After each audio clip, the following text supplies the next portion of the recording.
La caída de Nicolás Maduro está generando la democratización lenta del país pero segura. Atentos a lo que se acaba de poner en la mesa justo cuando se cumple un mes de la caída del dictador venezolano. 4 cosas que han cambiado en Venezuela desde la captura de Maduro hace un mes.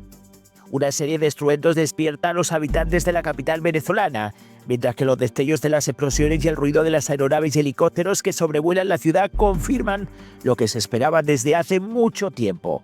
Estados Unidos ha lanzado un ataque militar contra el país sudamericano.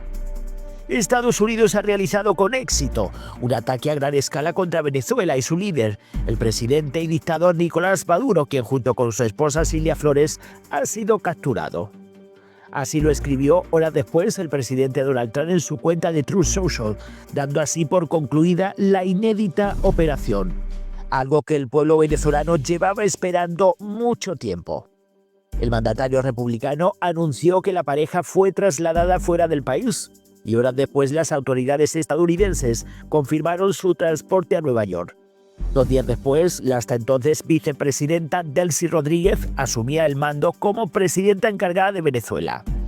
Hoy, mientras Maduro y Flores esperan en sus celdas del Centro de Detención Metropolitano de Brooklyn, a que llegue el 17 de marzo, fecha de su próxima aparición ante el Tribunal Federal para responder por cargos de narcotráfico y narcoterrorismo en el país que gobernaron durante más de 12 años, se vienen produciendo una serie de cambios forzados por Washington que hasta hace solo semanas parecían algo imposible. Vamos a destacar algunos de los que se han producido en tan solo unas semanas desde que cayera el dictador venezolano. 1. Excarcelaciones y amnistía. Una de las primeras acciones adoptadas por las autoridades venezolanas fue ordenar una serie de excarcelaciones de opositores, líderes sindicales, activistas de derechos humanos, periodistas y manifestantes que permanecían recluidos desde hacía meses, muchos de ellos en procesos calificados de arbitrarios por organismos internacionales. La decisión fue presentada como un gesto unilateral para consolidar la paz de la República y la convivencia pacífica, según declaró el presidente de la Asamblea Nacional, Jorge Rodríguez. A lo largo de este mes, las autoridades han asegurado que más de 600 personas han dejado sus celdas. Sin embargo, esta cifra ha sido puesta en duda por colectivos de familiares y organizaciones de derechos humanos, como Foro Penal, que hasta el 1 de febrero había verificado 344 excarcelaciones de los más de 600 presos políticos que contabiliza. En lo que parece un intento por acelerar este proceso, el pasado 30 de enero la presidenta encargada Delcy Rodríguez anunciaba: hemos decidido impulsar una ley de amnistía general que cubra todo el periodo de violencia política desde 1999 hasta el presente. Que sea una ley que sirva para reparar las heridas que ha dejado la confrontación política. Abogó al tiempo que informó que cerraría el Helicoide, una de las sedes de los servicios de inteligencia venezolanos y centro de detención que tanto la Comisión Interamericana de Derechos Humanos como la Misión de Naciones Unidas para Venezuela han calificado de centro de torturas contra la disidencia. Días antes, Trump escribió en su red Truth Social: me complace informar que Venezuela está liberando a sus presos políticos a un ritmo acelerado y se prevé que este ritmo aumente en las próximas semanas. Los anuncios de Rodríguez van a contracorriente de lo sostenido por Maduro y otros altos funcionarios chavistas hasta hace no mucho tiempo. Esta vez no va a haber perdón, lo que va a haber es cárcel de Tocorón, advertía el heredero del fallecido Hugo Chávez, a quienes protestaron contra su controvertida reelección en julio del 2024. Semanas después, más de 2.000 personas terminaron tras las rejas según datos de la Fiscalía venezolana. Aquí no va a haber ni ley de amnistía, ni ley de impunidad, ni la ley de amnistía, ni conciliación, ni reconciliación, declaró en el 2016 el hoy ministro del Interior Diosdado Cabello, cuando el anterior parlamento, controlado por la oposición, impuso una ley similar, la cual fue bloqueada por el régimen y por el Tribunal Supremo de Justicia afín a Maduro. Y aunque las autoridades han mostrado cierta tolerancia hacia las acciones de calle, en particular las vigilias que los familiares de los presos vienen realizando frente a distintas cárceles y centros de reclusión, mantienen el decreto de estado de conmoción que permite encarcelar a cualquiera que se burle de la captura de Maduro. 2. Enterrando la estatización petrolera. Atentos porque esto es muy importante. Ni una gota de petróleo puede salir de aquí para Estados Unidos si agreden a Venezuela. Ni media gota puede salir en ninguna circunstancia. La amenaza que en diciembre pasado lanzó el ministro Cabello quedó en nada. Apenas horas después de la operación militar que terminó con la captura de Maduro, Trump anunció que Caracas aceptó entregarle hasta 50 millones de barriles de petróleo para venderlos a precios de mercado. Y sobre el dinero obtenido, el mandatario estadounidense advirtió: será controlado por mí para garantizar que se utilice en beneficio del pueblo de Venezuela y de Estados Unidos. Lejos de desmentir esto, las autoridades venezolanas reconocieron que Petróleos de Venezuela, más conocido como PDVSA, cursa una negociación con Estados Unidos para la venta de volúmenes de petróleo. Así lo indicaba la estatal petrolera en un escueto comunicado. Días después, Trump pidió a las petroleras estadounidenses que invirtieran al menos 100.000 millones para elevar la depauperada producción venezolana. Sin embargo, muchas de esas empresas se han mostrado reacias debido a la incertidumbre política y a la inseguridad jurídica. Hoy en día no se puede invertir allí, afirmó Darren Woods, directivo de ExxonMobil. Nos han confiscado nuestros activos 2 veces, así que como pueden imaginar, volver a entrar una tercera vez requeriría cambios bastante significativos, agregó el ejecutivo. Para revertir esta percepción, el presidente de la Asamblea Nacional anunció una sorpresiva revisión del marco legal vigente, la cual ya produjo la reforma de la ley de hidrocarburos que revirtió parcialmente la política de estatización del sector petrolero impuesta por el difunto Hugo Chávez desde el 2007. Esas inmensas reservas de petróleo de Venezuela tienen que ser sacadas para convertirlas en escuelas, en hospitales. Debajo de la tierra no les sirven a nadie, justificaba Jorge Rodríguez. Antes de la detención de Maduro, los diputados tenían previsto debatir una reforma constitucional cuyo contenido no se había informado. La reforma a la ley de hidrocarburos ha sido criticada por sectores del chavismo. El pasado 29 de enero del 2026, Venezuela dejó de ser dueña de su petróleo, no importa cómo lo veas. Así lo escribió el exministro de Comunicación Andrés Izarra. Conservamos la propiedad nominal de su suelo, pero perdimos el control de quién lo extrae, cómo lo extrae, a quién lo vende, a qué precio, bajo qué jurisdicción y qué porción nos queda como república, agregó. 3. Dólar en caída, pero precios igual de altos. La incertidumbre que siguió a la operación militar estadounidense golpeó a la moneda venezolana tanto en el marco oficial como en el paralelo. En enero el bolívar perdió el 18% de su valor frente al dólar estadounidense al pasar de 301,37 bolívares por cada billete verde a 367,30, según datos del Banco Central de Venezuela. En el mercado negro, donde muchas empresas y ciudadanos obtienen sus divisas para sus operaciones, el dólar llegó a cotizarse a más de 800 bolívares tras los hechos del 3 de enero, aunque en los últimos días ha caído a poco más de 400. Hubo mucha incertidumbre y mucha gente creyó que la situación iba a ser más caótica de lo que ha sido. Entonces la oferta de divisas en el mercado paralelo, que ya era escasa, desde hacía semanas se redujo aún más. El anuncio de las autoridades de que inyectarían al mercado cambiario 300 millones de dólares provenientes de la venta de petróleo. La primera intervención en meses parece haber sido la principal responsable, en este caso, de la disminución de la brecha entre las dos cotizaciones. No obstante, el experto consultado advirtió que este tipo de medidas son insuficientes. Aquí lo importante es cómo va a ser el flujo más que ventas puntuales. Eso será lo que determine cómo se comportará la economía, la inflación y la moneda. La disminución de la brecha cambiaría. En este caso no ha significado un alivio para los bolsillos de los venezolanos. Todo está igual de caro, los precios no bajan, aunque baje el dólar en el mercado paralelo. Un cartón de huevos estaba la semana pasada en $2,60, ahora está a $3,50. La plata no alcanza, explicó Alberto Fernández, un trabajador por cuenta propia de Caracas.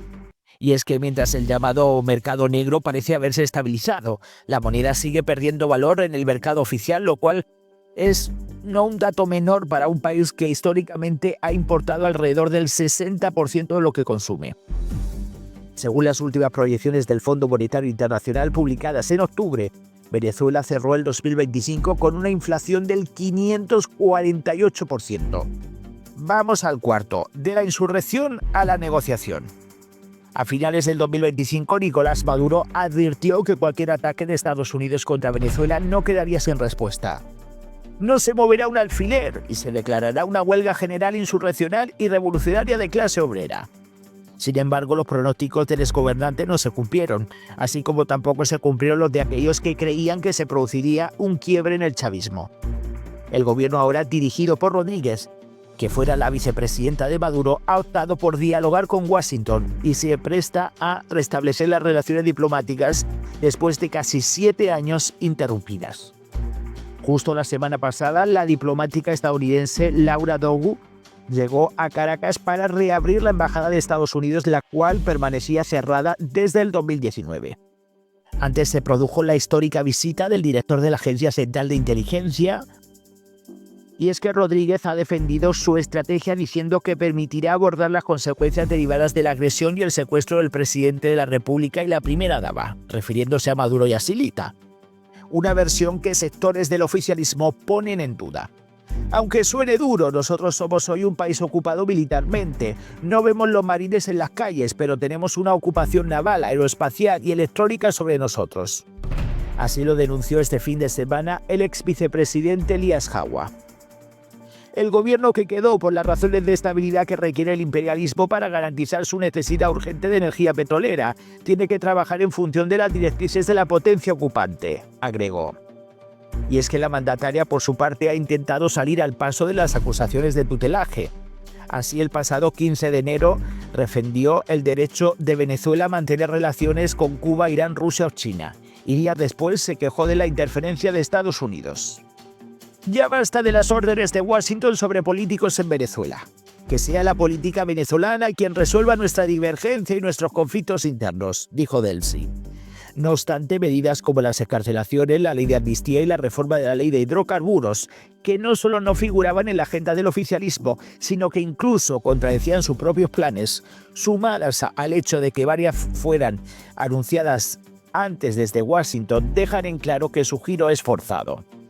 Delcy está donde está por la extracción de Maduro, que fue un acto violento, pero ella no controla ese factor, la violencia, porque depende del ejército de Estados Unidos.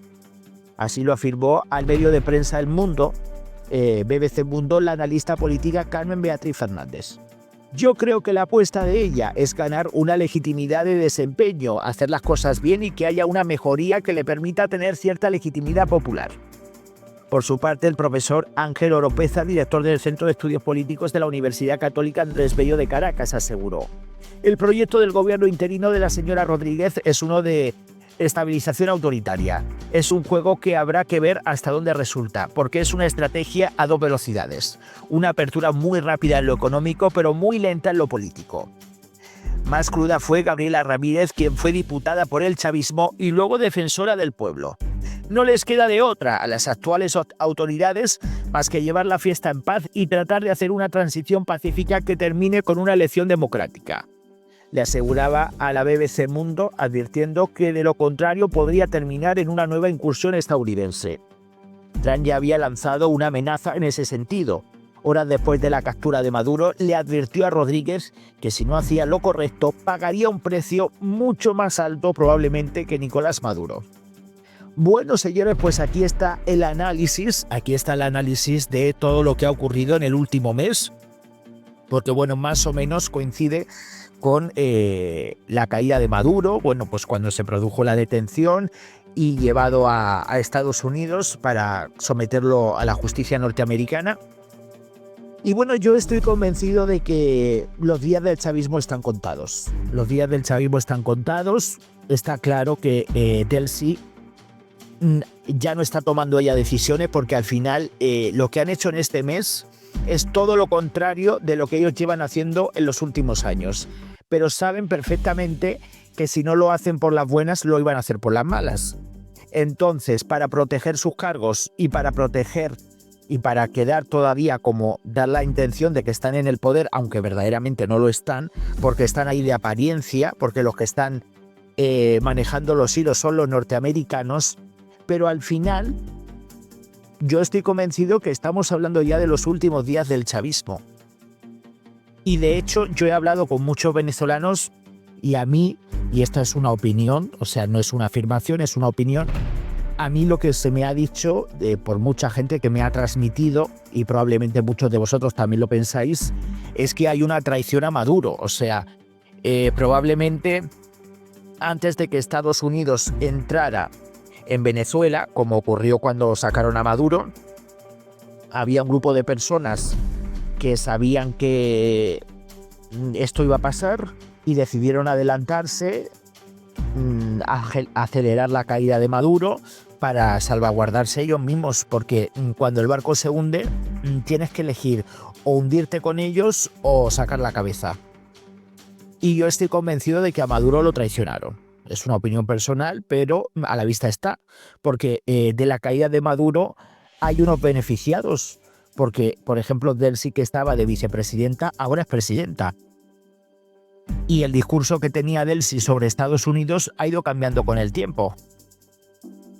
Entonces, y el hecho de que Donald Trump esté hablando bien de Delcy, diciendo que es una buena persona, que esto, que lo otro, a mí no me da nada que pensar de que a Maduro lo vendieron.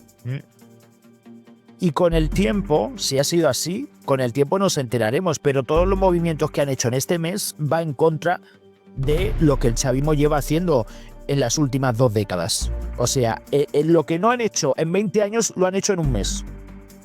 Por lo tanto, algo ha pasado. Algo ha pasado. Y está claro que los que están manejando los hilos son los norteamericanos. Porque está claro que Delcy, por su voluntad, no va a liberar tantos presos políticos, ni van a cambiar leyes, ni vayan a mandar petróleo a Estados Unidos, ni van a hacer todo lo que están haciendo en tan pocas semanas.